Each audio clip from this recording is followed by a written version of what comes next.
नमस्कार, आप सभी दर्शकों का स्वागत है गांव के लोग चैनल में। मैं हूं पूजा। आमने सामने प्रोग्राम में आज हमारे साथ है बनारस की जानी मानी गायनोकोलॉजिस्ट डॉक्टर शिप्राधर।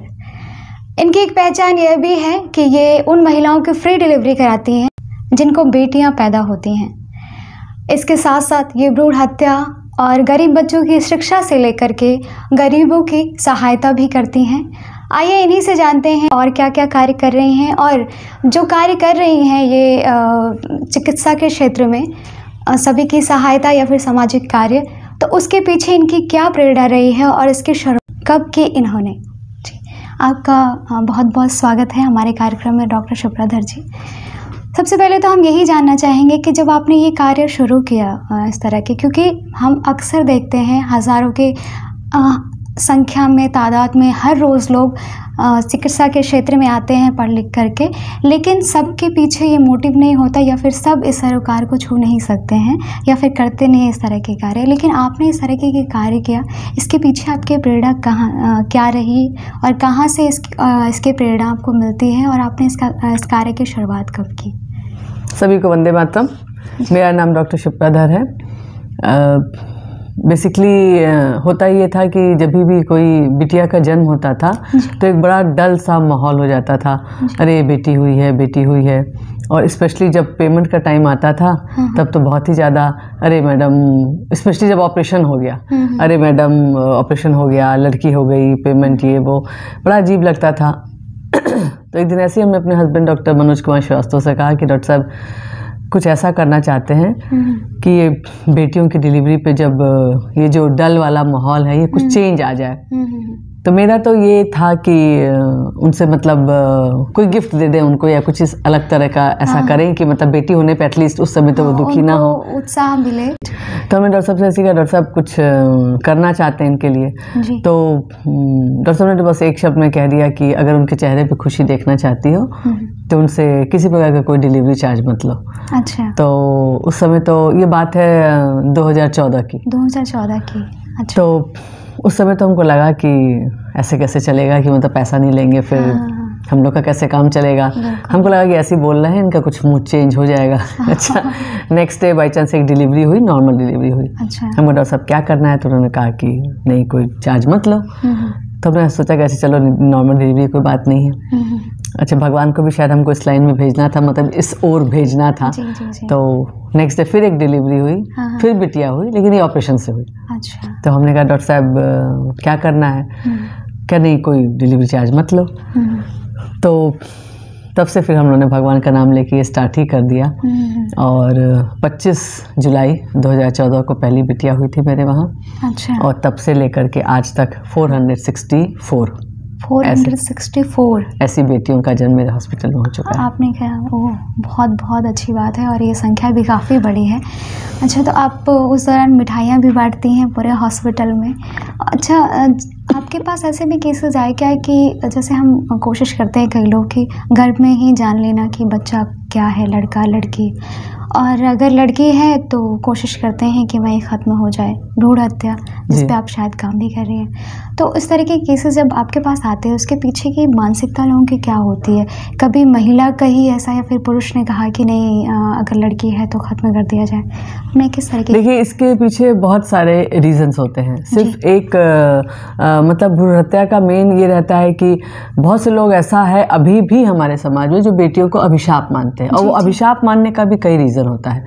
कहीं उनको ऐसा लगता है, जो समाज में आजकल इतनी ज़्यादा वो है, मतलब कुरीतियाँ फैली हुई हैं बेटियों को लेकर के, असुरक्षा है बेटियों को लेकर के, तो ये भी एक रीज़न है उसके पीछे। लेकिन इसका मतलब ये नहीं कि हम घर में बेटी को ही ख़त्म कर देंगे, ये सोच बहुत गलत है।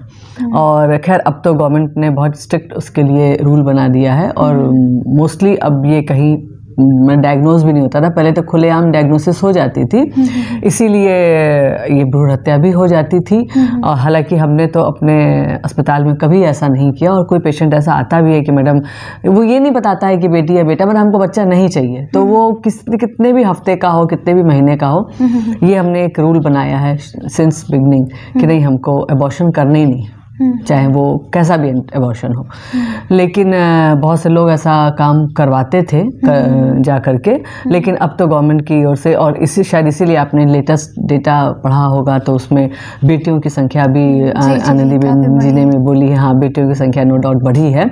और इसका मेन रीज़न यही है कि अब कन्या भ्रूण हत्या जाँच नहीं हो रही है, जाँच नहीं हो रही है तो भ्रूण हत्या नहीं हो रही है। तो ये एक बहुत अच्छी पहल है और सोच है, और मतलब शुरुआत है हमारे बेटियों के लिए।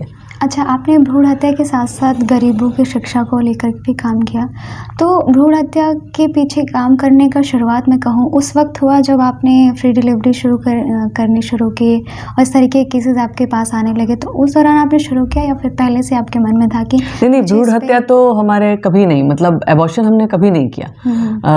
हमको याद है कि मेरी मदर इन लॉ जब हमने खोला था हॉस्पिटल, तो ऐसी बात में कहा कि तुम कभी बच्चा मत गिराना। तो वो मेरे दिमाग में एक बैठ गया था कि बच्चा वो चाहे 1 हफ्ते का हो या फिर 1 महीने का हो या 1 साल का हो, वो जीव तो पड़ ही गया, तो वो एक तरह से मर्डर है। बिल्कुल, मेरे दिमाग में ये था, हो सकता है मेरी ये सोच गलत हो, मेरे दिमाग में था कि चाहे तुम पेट में घोंप के हत्या करो किसी की या एबॉर्शन करो, तो वो हत्या ही है। तो बस एक था, उन्होंने कहा था, मेरे दिमाग में बैठ गया था, तो हमने एबॉर्शन कभी किया नहीं, तो इस लाइन में कभी सोचा ही नहीं। और ये तो हमने 2014 से स्टार्ट किया है बेटियों वाला। वो कई साल से देखते रहे कि ये चीज़ें चल रही हैं, तो अच्छा नहीं लगता था। वो एकदम से दिमाग में आया कि नहीं, कुछ करना चाहिए, और कुछ में फिर ये चीज़ निकल के आ गई। और बेसिकली इसके पीछे हम ये कहेंगे कि ये सोच ही मेरे हस्बैंड की है। हम इतना बड़ा स्टेप शायद ना ले पाते, मेरी सोच शायद इतनी बड़ी ना हो पाती। हमने तो सिर्फ ये था कि कुछ करना है उनके लिए, कुछ गिफ्ट देना है ऐसा, लेकिन ये कि पैसा मत लो, ये सोच मेरे हस्बैंड की है, डॉक्टर मनोज कुमार श्रीवास्तव की। जी, बहुत अच्छी सोच है। आपने गरीबों की शिक्षा पे काम करना कब शुरू किया और उनकी सहायता करना? गरीबों की शिक्षा का भी यही था कि ऐसे एक दिन, जैसे मेरे वहाँ जो बाई काम करती थी, तो एक दिन उसकी तबीयत नहीं ठीक थी, तो वो नहीं आई, तो उसने अपनी 2 बेटियों को काम पे भेज दिया। अच्छा। तो एक तो थोड़ी ठीक थी, एज उसकी ठीक थी, छोटी वाली काफ़ी छोटी थी, तो वो अपना काम कर रही थी अपने बहन के साथ मिलके, और ये था, हमने बिस्किट उसको दे दिया इसको खाने को। हमने नहीं ध्यान दिया कि हमारा ठीक है, चलो काम हो रहा है। उस दिन बाई चांस बच्चों की मेरी छुट्टी थी, तो मेरा बेटा आया, तो उसने देखा कि अरे इतनी छोटी बच्ची, तो उसने शायद, वो छोटा था वो भी, तो शायद उसके स्कूल में पढ़ाया गया होगा, तो उसने हमसे कहा कि मम्मा तुम इतनी छोटी लड़की से काम करा रही हो, मैं तुम्हें चाइल्ड लेबर के केस में जेल भेज दूंगा। तो हमको लगा उस समय तो हमने हंस के बात हटाया, एक नहीं बेटा ये काम करने नहीं आई, अपनी दीदी के साथ आई है बस ऐसे ही। फिर हमको लगा जब इतना छोटा बच्चा सोच सकता है इन बेटियों के बारे में, तो हम क्यों नहीं सोच सकते। बिल्कुल। फिर हमने, ये भी बात 2014 की है, नवंबर की है। अच्छा। 2 नवंबर को मेरी बिटिया की बर्थडे होती है, और ये 3 नवंबर की बात है। अच्छा। फिर हमने अपनी बिटिया की बर्थडे के दिन से ही सोचा कि एक नया काम और स्टार्ट करें हम। अच्छा। तो फिर हम जितने मेरे अगल बगल कॉलोनी में घर थे, उन घरों पे गए और उनकी मेड से बात किया, उनकी जो मतलब मलकिन थी उनसे बात किया, और मेड से कहा कि तुम अपनी बिटिया को अपने काम पे अपने साथ ले जाओ, भाई तुम्हारी वही रोजी रोटी, हम उसको कैसे बंद कर सकते हैं, तुम उसको ले जाओ लेकिन थोड़े टाइम के लिए बस मेरे पास भेज दो, तुमको कुछ नहीं करना, ना उनका कुछ पैसा ना फीस, कुछ नहीं करना, इवन हम किताब कॉपी सब कुछ हम देंगे। हम चाहते हैं कि वो कम से कम मेन स्ट्रीम में आ जाए। तो बड़ी मेहनत करनी पड़ी, 2-3 दिन वो लड़कियां आई, फिर उनका भी तो मन ना लगे, कभी उन्होंने ऐसा कुछ तो देखा नहीं है, और ये प्रॉपर स्कूल भी नहीं था, उनको लगा ये क्या हम जाके फंस गए, फिर मैडम हमको कखो पढ़ाएंगी, ये करेंगी। तो हमको याद है कि वो बेटियां जब आई तो वो होता है ना अल्फ़ाबेट वाला, A for apple, B for ball, हाँ ऐसे, अ से अनार, आ से आम, तो उसमें बच्ची से हमने कहा, तो वो सारे फिगर आउट कर ले रही थी। तो उसने मतलब पढ़ी तो कभी थी नहीं, लेकिन अ से अनार, आ से आम बोल ले रही थी। जब वो अ पे पहुंची तो उसने कहा कि तो मेहरारू है, मतलब वो औरत नहीं बोल पा रही थी, उसने कहा ये तो मेहरारू है, क्योंकि वो उन लोग की लैंग्वेज में मेहरारू ही बोलते हैं, अ से औरत थी तो वो औरत कहाँ बोलते हैं, मेहरारू बोलते हैं। तो आज भी हमको वो सीन याद है।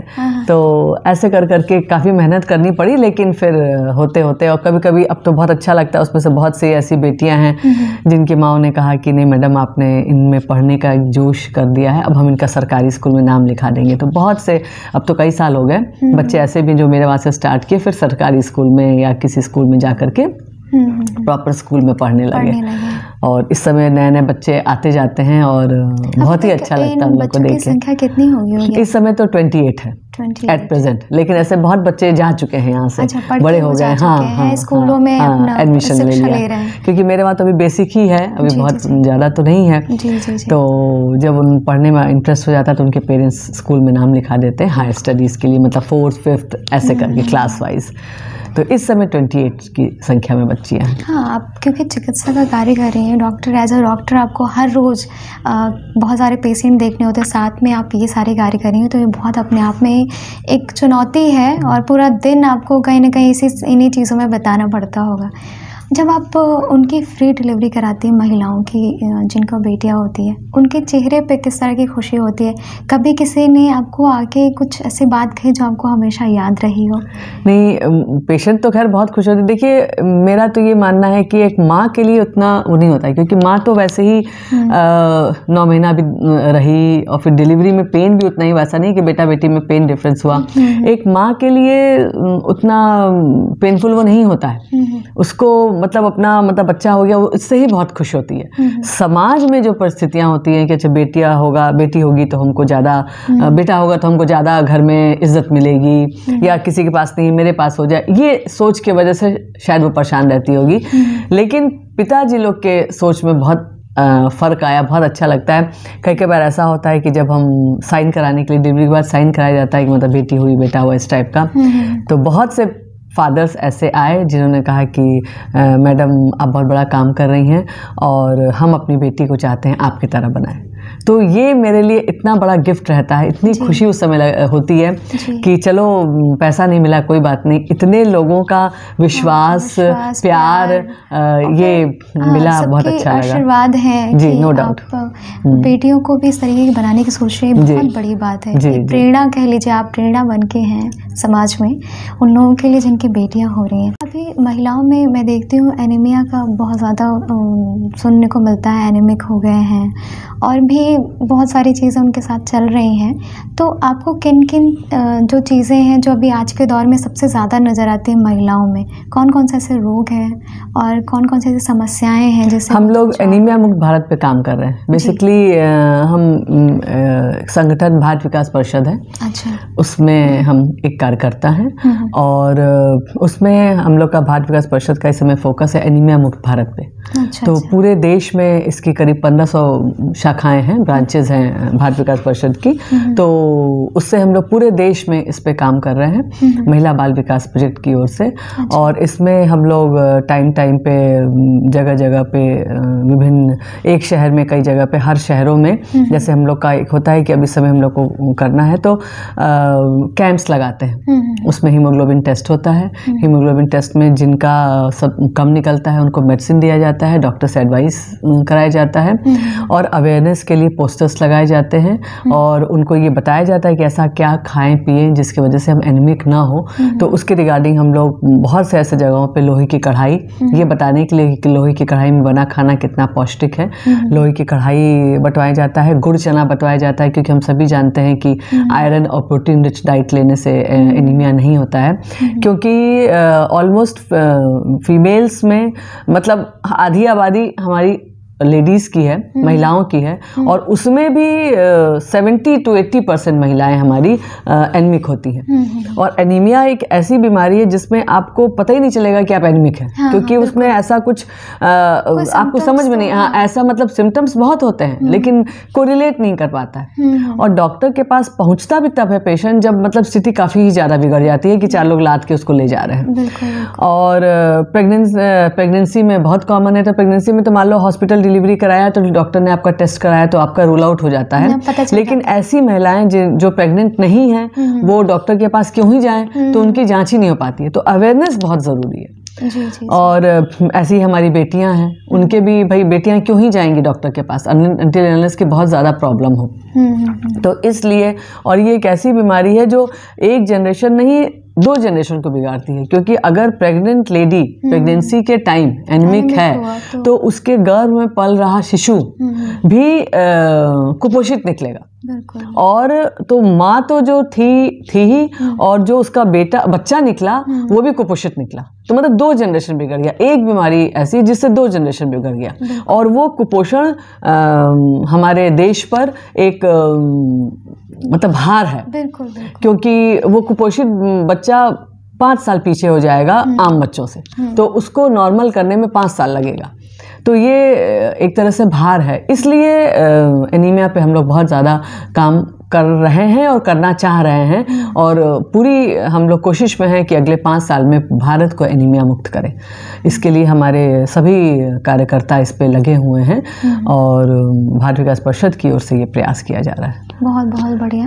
अच्छा, आजकल हम देखते हैं अक्सर जब महिलाओं के पहले हम देखते थे कि हमेशा नॉर्मल डिलीवरी होती थी, लेकिन अभी क्या वो अक्सर सुनने को मिलता है कि वो ऑपरेशन के थ्रू ही बच्चा होना, सिजेरियन बच्चा हुआ है, मतलब वो आम सा हो गया है। तो इसके पीछे की वजहें क्या है? देखिए, इसके पीछे भी नो डाउट, ये बिल्कुल सही बात आपने कहा। हम खुद अपने ही वहाँ की बात बता रहे हैं कि मतलब मेरे वहाँ ही इधर जैसे हम ये थे कि मैडम को वहाँ जाओगे तो नॉर्मल हो जाएगा, और अब खुद मेरे वहाँ हमको ऐसा लगता है कि 60-70% सीजर होने लगा है, सीजरियन डिलीवरी होने लगी। नॉर्मल बहुत कम हो गया, 60 से भी कम हो गया, बहुत कम हो गया। तो उसका कई रीज़न है। एक सबसे पहले तो खान पान, दूसरा लैक ऑफ एक्सरसाइज। पहले ये था कि महिलाएं ज़मीन पे बैठ के सब काम करना, खुद ही आटा सानना, खुद ही मसाला पीसना, कपड़ा धोना, ये सारी चीज़ें, तो पेरिनियल एक्सरसाइजेज, पूरी बॉडी की एक्सरसाइजेज हो जाती थी। अब ये है कि सब चीज़ खड़े खड़े करना है, हर चीज़ मशीन से करना है। मशीन तो क्या, खुद मैक्सिमम चीज़ नहीं करना है, आपकी हेल्पर आपका कर रही है। आप बस ड्यूटी जा रही हैं, ड्यूटी से आ रही हैं, खाया पिया सो गया, कोई बहुत ऐसी एक्सरसाइज नहीं। दूसरा खान पीन, और तीसरा कि कुछ कुछ चीज़ें भी ऐसी निकल जा रही हैं। अब अल्ट्रासाउंड में कराया तो पता चला पेट में पानी बहुत कम हो गया, बच्चे के गर्दन के किनारे कई फोल्ड में नाल है, ये सारी चीज़ें, जैसे कुछ कुछ चीज़ें पता चली। और कहीं कहीं ये भी होता है कि दर्द सहने की क्षमता कम हो गई बच्चियों की, प्रेग्नेंट लेडीज़ की। तो वो खुद भी आकर के, नहीं मैडम कौन उतना दर्द सहे, आप मेरा ऑपरेशन कर दीजिए। तो ये कई रीज़न हैं। तो हालांकि इसका ब्लेम सारा डॉक्टर्स को ही जाता है, क्योंकि सबके जबान पे रहता है कि अरे आजकल डॉक्टर को नॉर्मल कराता नहीं है। लेकिन डॉक्टर अकेले इसके लिए जिम्मेदार नहीं होती है। इन केस अगर कुछ ऐसा हुआ कि हमने जानबूझ के कोशिश किया, नॉर्मल का किया, और कहीं कोई प्रॉब्लम आ गई, तो पेशेंट भी यही कहता है, आप तो डॉक्टर थी, हमने कहा नॉर्मल कराने को, तो आप तो डॉक्टर थी, आपको तो पता होना चाहिए कि नहीं नॉर्मल नहीं हो सकता, आपने क्यों नहीं ऑपरेशन कर दिया, मेरे बच्चे को क्यों नहीं बचाया, या हमारा बच्चा क्यों एडमिट हुआ डॉक्टर, मतलब बच्चों वाले डॉक्टर के वहाँ, आपको ध्यान देना चाहिए था। तो वो घूम फिर के बाद डॉक्टर पे आ जाती है। ऑपरेशन करे तो डॉक्टर, ऑपरेशन ना करे, कोई बच्चे के साथ प्रॉब्लम हो गई तो डॉक्टर।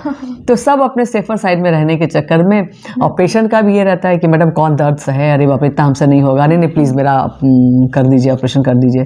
तो यही रीज़न है। लेकिन आई एग्री कि पहले से बहुत ज़्यादा ऑपरेशन के केसेस होने लगे। हाँ जी। अच्छा, मेडिकल की पढ़ाई अगर मैं गलत नहीं हूँ तो शायद आपने BHU से कंप्लीट किया है? BHU से हमने MD किया है, प्रसूति, स्त्री एवं प्रसूति दो। जी। तो जब आप पढ़ाई कर रहे थे उस दौरान आपने किन चीज़ों को ध्यान दिया? कि पढ़ाई के दौरान हम अक्सर रिसर्च करते हैं तो हम नोटिस कर रहे होते हैं कि महिलाओं में किस तरह के बदलाव हो रहे हैं पहले की अपेक्षा में, आज की अपेक्षा में। तो आपने क्या उस समय कोई लक्ष्य बना था कि मुझे इस पे काम करना है आगे चल के? ऐसा कुछ नहीं, उस समय ऐसा कुछ नहीं था कि बेटी होगी तो पैसा नहीं लेंगे या ऐसा करेंगे, ऐसा कुछ भी नहीं था। क्योंकि उस समय तो आदमी पढ़ने के उसमें रहता है, फिर बाहर निकलना है, प्रैक्टिस करना है, इसी सब में हाँ मतलब भाई अपनी भी रोजी रोटी करनी है। तो फिर शादी, फिर बच्चे, तो उसी सब में लाइफ बिजी थी, तो बहुत ज़्यादा कुछ ऐसा सोचा नहीं था। लेकिन ये चीज़ें तो चली रही थी। मतलब यहाँ तक होता था कि जैसे डिलीवरी, नीचे मेरा हॉस्पिटल, ऊपर मेरा घर है, बच्चे छोटे थे तो ऊपर हम जाते थे तो बच्चे मम्मा आज वहाँ बिटिया हुई है ना, मम्मा आज वहाँ बेटा हुआ है ना, तुमको कैसे पता? ऐसा हो रहा था। आज कोई आवाज़ नहीं थी, आज बहुत हल्ला हो रहा था। मतलब इतना ज़्यादा डिस्क्रिमिनेशन था कि ये सारी चीज़ें बहुत दिनों से चल रही थी माइंड में कि अच्छा नहीं है, ठीक नहीं है, ठीक नहीं है, तो क्या करें, इस पे क्या करें। और फिर ये चीज़ निकल करके आई। नहीं तो ऐसा नहीं, पहले से कोई ऐसा मोटिव नहीं था कि हमको ऐसा कुछ काम करना है। और लेकिन चीज़ें ऐसी होती गई, कुछ ईश्वरी कृपा रही होगी हम पे या जो भी हो, और फिर ऐसे चल दिया। मेडिकेयर कब शुरू हुआ था? काशी मेडिकेयर हमारा 2000 में स्टार्ट हुआ था। 2000 में शुरू हुआ था। और हमने ये मुहिम स्टार्ट की है 2014, बेटी नहीं है बोझ, आओ बदले सोच। हाँ, ये हमारा मुहिम लिखा हुआ देखा, मैंने वही चाहा कि मैं पूछूंगी कि ये मुहिम कब से आपने शुरू की। अच्छा, और किस तरह के कार्य कर रही हैं आप, और आपका लक्ष्य क्या है आने वाले दिनों में? क्योंकि महिलाएं अपने स्वास्थ्य के प्रति बहुत ही जागरूक नहीं है, बिल्कुल भी उनको पता भी नहीं है कि हमारी बॉडी के अंदर क्या क्या चीज़ें बदल रही हैं, क्या कुछ हो रहा है। वो सिर्फ सामने वाले की जिम्मेदारियों में इस तरीके से अपने घर में उलझ के रह गई हैं, अपना तो ख्याल रख भी नहीं पाती हैं। और पहले की अपेक्षा, पहले तो हालांकि काम हम होते थे तो करती थी, कसरत भी, सारी चीज़ें होती थी उनकी बॉडी की। अब तो बहुत कम हो गई हैं चीज़ें, क्योंकि वो हेल्प ले रही हैं। फिर हम धीरे धीरे एक आलस्य सा शरीर में आ रहा है। तो उन महिलाओं के लिए फिर जो एक काम हम लोग और करते हैं, एक थोड़ा और वंचित समाज है हमारी, ये जो सीनियर सिटीजन जो विडो हैं, स्पेशली जब दो लोग रहते हैं तो एक दूसरे का सुख दुख बांटने के लिए रहते हैं, लेकिन जब अकेले एक महिला विडो की स्थिति में आ जाती है तो उसको भी, स्पेशली जो ये हमारे डाउन टोडन फैमिलीज़ हैं, तो बहुत ही हे दृष्टि से देखा जाता है। और क्योंकि वो अपने ही उसमें उलझे रहते हैं और कितना रोज़ कितना पाएँ, एकदम हैंड टू माउथ होते हैं, रोज़ कितना पाएँ कितना करें। तो एक ऐसी उसमें भी होते, फिर हमने एक इस पे भी एक काम शुरू किया कि जो हमारे आसपास की डाउन टोडन महिलाएं हैं, विडो ओल्ड लेडीज़, ऐसी 40 माताएं हैं जिनको हम हर महीने की पहली तारीख को 10 किलो गेहूँ, 5 किलो चावल, जी अनाज देते हैं। और मौसम में जैसे होली दिवाली हुआ तो मिठाई, और ये जाड़े के सीज़न में कोई एक गर्म कपड़ा सोचते हैं कि उनको दे दें, शॉल हो, कंबल हो, या लेगिंग वुलन हो, स्वेटर हो, कुछ इस टाइप की चीज़, ताकि उनका जाड़ा आराम से कट जाए। तो हर महीने की पहली तारीख को, ये पिछले 7 साल से ये काम हम लोग स्टार्ट किए हैं। अच्छा। और इस पे करते हैं, लेकिन इसमें यह है कि हमारे भारत विकास परिषद की जो वर्णा शाखा है, जिस शाखा के हम कार्यकर्ता हैं, वो उसके लोग भी हमें बहुत सपोर्ट करते हैं। और जैसे कभी किसी के वहाँ कोई फंक्शन हुआ, बर्थडे पार्टी हुई या कुछ ऐसा हुआ, या पेरेंट्स का होता है ना, बरसी होता है, एनुअली देते हैं, तो वो लोग आते हैं कि मैडम हम आपकी माताओं के लिए कुछ देना चाहते हैं। अच्छा। तो वो लोग इसमें हमारी हेल्प करते हैं। अच्छा। और इससे करके हम चंदा कलेक्ट करते हैं। हाँ, कभी जिस महीने को उसने नहीं दिया उस महीने एक्सक्लूसिवली हम कर देते हैं, और किसी महीने किसी ने हेल्प कर दिया तो, लेकिन उन माताओं की कमी ना हो, उनका काम चलता रहे, पैसा कहीं ना कहीं से अरेंज हम करते हैं या खुद करते हैं। तो ये एक काम हम लोग करते हैं। और जहाँ तक महिला के स्वास्थ्य की बात है, तो सही बात है, एक स्त्री ही परिवार की धुरी है जी। उस घर की अगर स्त्री, महिला अगर स्वस्थ है तो पूरा परिवार स्वस्थ रहेगा, क्योंकि वो स्वस्थ रहेगी तो पूरे परिवार का, बच्चों का, सीनियर सिटीजन का, अपना, हस्बैंड का, सबका ध्यान देगी। लेकिन अगर महिला ही बीमार पड़ जाएगी तो पूरा परिवार बिखर जाता है।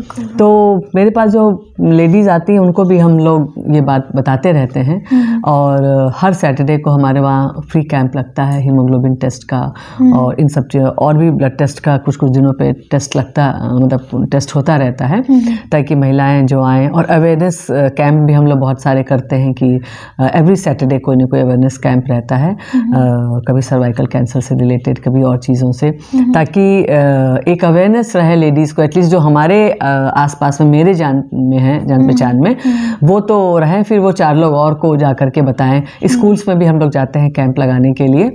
और क्योंकि हमारी बेटियों को अवेयर करना बहुत ज़रूरी है। कुछ ऐसी परेशानियां हैं जो बेटियां किसी से शेयर नहीं कर पाती, इवन अपनी माँ से भी उनको कहने में शर्म आती है।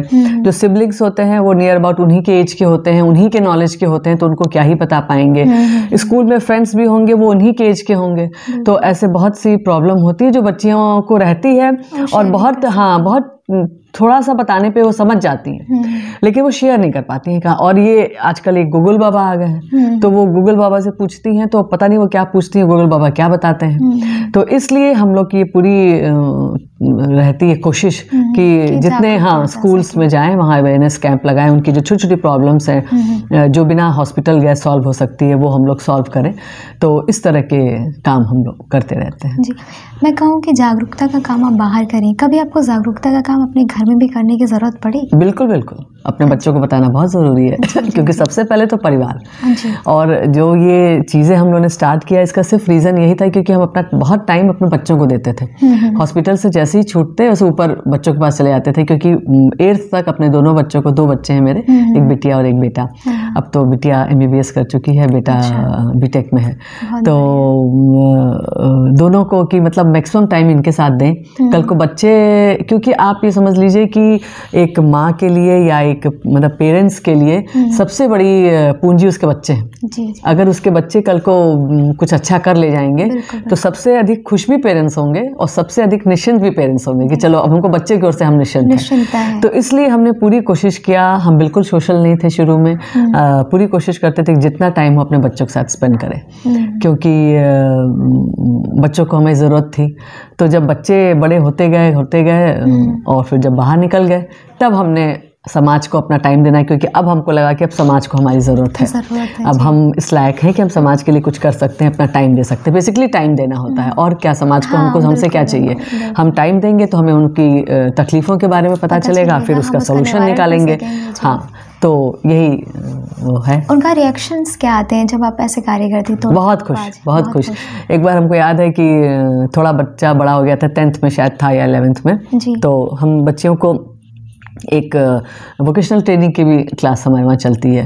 तो जो बड़ी बच्चियाँ हैं जो स्कूल जाती हैं, कॉलेज जाती हैं, तो उनको ये कि कल को ये बाहर निकले तो इनके हाथ में कुछ एक गुण है कि वो अपने पैरों पे खड़ी हो सके। बहुत ज़्यादा मान लो कुछ नहीं कर सकती हैं, सिलाई कढ़ाई आ जाए, बुनाई आ जाए, तो ये सब बेसिक चीज़ें। तो हम ऐसे अपने ड्राइंग रूम में बैठ के उन बच्चियों को कुछ सिलाई कढ़ाई, हम लोगों ने बचपन में ये सब चीज़ें की। हम लोग यूपी बोर्ड के हैं, हम लोग को तो कोर्स में ही था ये सब चीज़ें। हाँ, सिखाई गई थी। हाँ, सब चीज़ें सिखाई थी। तो हम लोग ये तो नहीं कहेंगे सर्वगुण संपन्न है लेकिन थोड़ा थोड़ा सब कुछ जानते हैं। तो हम बच्चियों को ऐसे ही सिलाई कढ़ाई सिखा रहे थे। तब तक वो आया रूम में, एंट्री एकदम से हमारा मतलब आया रूम में कुछ सामान लेने, तो उसने देखा। तो फिर जब वो बच्चियाँ चली गई, उसने कहा मम्मा तुम इतना अच्छा काम कर रही हो, अब हम और मेहनत से पढ़ेंगे। और तो मतलब ये सब चीज़ें, और अभी भी मतलब बहुत अच्छा लगता है, उनका रिएक्शन बहुत ही अच्छा आता है। जैसे कभी ऐसा होता है कि 3, 4, 5, 6, 7, 8 लड़कियां हो गई, तो हम तो मतलब 0 पे आ गए। तो थोड़ा लगता है कि अरे भाई पैसा मतलब थोड़ी दिक्कत है। तो क्या कि कोई बात नहीं मम्मा, तुम्हारा नाम तो हो रहा है तुम इतना अच्छा काम तो कर रही हो, पैसे कोई बात नहीं है। और टचवुड कभी ये नहीं कि मतलब पैसे की कमी से, क्योंकि हो सकता है कि शायद हमारे पास बहुत ज़्यादा होता तो उन सबों को भी शायद खर्च के लिए हम बहुत ज़्यादा देते, लेकिन टचवुड अभी तक कभी ऐसा नहीं रहा कि हम लोग को पैसा कम मिलता है या हम लोग की कुछ चीज़ें बाकी रह गई। नहीं कर, सब ठीक है मम्मा, सब ठीक है, कोई बात नहीं है, जब पैसा होगा तब दे देना, तब भेज देना। तो शायद ये ऊपर वाले की ही कृपा है। सच में इतना समझते हैं इन चीज़ों को, ये बहुत बड़ी बात है। क्योंकि हम लोग के पास पैसा तो बहुत लिमिटेड रहता है नहीं, मैं समझ सकती हूँ कि फ्री डिलीवरी करा रही है, साथ में इतने सारे कार्य, तो पैसे तो मुझे नहीं लगता कि रहता भी है। अक्सर मतलब सारी ऊपर वाले हैं। हाँ, बिल्कुल, बहुत अच्छी बात है ये। आपको अभी तक सम्मान में कहूँ तो कहाँ कहाँ से मिला है? और इन चीज़ों की तो हालांकि ये बहुत प्रशंसनीय कार्य है जो आप कर रही हैं, तो इस तरीके के कार्यों के लिए सम्मान आपको कहाँ कहाँ से मिला है? सम्मान तो ईश्वर की दया से बहुत जगह से मिला है, लेकिन जो सबसे अच्छा इंसिडेंट है वो हम आपको बताना चाहेंगे, मतलब शेयर करना चाहेंगे। एक बार, पहली बार तो हम लोग को मोदी जी से मिलवाया गया था DLW में ही। अच्छा। तो वो तो बहुत क्षणिक मुलाकात थी, उसमें तो बस हम उनको देखे समझे तब तक हम लोग को मतलब वहाँ से हटा दिया गया। लेकिन सेकंड टाइम जो मिलवाया गया तो वो 2019 की बात है, वो इलेक्शन के टाइम में आए थे। तो वहाँ पे 14 जुलाई की बात है, ये DLW में आए थे। तो वहाँ पे हम लोग से कहा गया था कि सब लोग कुछ 10 विशिष्ट जनों को उनसे मिलाना था, तो उसमें हमारा भी एक नंबर था। तो हम लोग से कहा गया था कि आप लोग अपनी जगह पे खड़े रहिएगा, वो आएंगे तो आप लोग से अपने बारे में 2 मिनट में उनको सब बता दीजिएगा। तो जब प्रधानमंत्री जी मेरे पास आए तो हमने बताया कि मतलब सर मेरे वहाँ डिलीवरी होती तो हम किसी प्रकार का कोई डिलीवरी चार्ज नहीं लेते हैं। और तो वो सुने और फिर आगे बढ़ गए आगे वाले के पास। तो कुछ ऐसा रिएक्ट नहीं किया उन्होंने। तो हमको लगा कि पता नहीं शायद हम बहुत जल्दी जल्दी बोलते हैं, उन्होंने मेरी बात समझा नहीं या पता नहीं। हम कहा चलो कोई बात नहीं, चलो उनको देख लिया, बोल लिया, ठीक है। फिर हम लोग को कहा गया आप लोग बैठ जाइए ऑडिटोरियम में, नहीं ऑडिटोरियम में। तो फिर हम लोग ऑडिटोरियम में अपने प्लेस पे बैठ गए। फिर जब मोदी जी ने स्टेज से बात अपनी शुरू की, हाँ संबोधित किया, तो उसमें थोड़ा बोलने के बाद फिर उन्होंने कहा कि यहाँ हम लोग के बीच में एक ऐसी भी बहन जी बैठी हैं जो इतना बड़ा काम कर रही हैं कि डिलीवरी होने पे लोग कुछ नहीं छोड़ते हैं, ये पूरा पूरा पैसा ही छोड़ दे रही हैं। अब बस इतना सुन के मेरे तो आंख से आंसू निकल गया।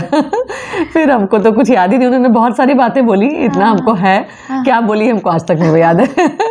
क्योंकि फिर तो हम तो रोने ही लगे कि पूरा देश का प्रधानमंत्री इतने बड़ी सभा में मेरे बारे में बोल रहा है और संबोधन कर रहा है, तो बहुत खुशी हुई। तो ये मेरे लिए सबसे बड़ा सम्मान है अब तक का। जी, बहुत अच्छा लगा ये सुन करके। जी जी, हमने आपसे बहुत सारी बातें की और आपका बहुत बहुत शुक्रिया, आपने हमें इतना समय दिया। और इसी तरह की तमाम हम और भी बातें करते रहेंगे। आपने बहुत अच्छी जानकारी दी हमारे दर्शकों को, महिलाओं से लेकर के बच्चियों से लेकर के अपने कार्यों के बारे में, आप क्या क्या कार्य कर रही हैं और उसका प्रभाव क्या पड़ रहा है, जागरूकता को लेकर के आप जो कार्य कर रही हैं, उन सारी बातों को आपने इतनी डिटेल में हमें बताया। इसके लिए आपका बहुत बहुत शुक्रिया। इसी तरह की तमाम बातचीत और तमाम लोगों के बारे में हम आप तक पहुंचाते रहेंगे, आपको हम बताते रहेंगे। देखते रहिए गांव के लोग चैनल। धन्यवाद।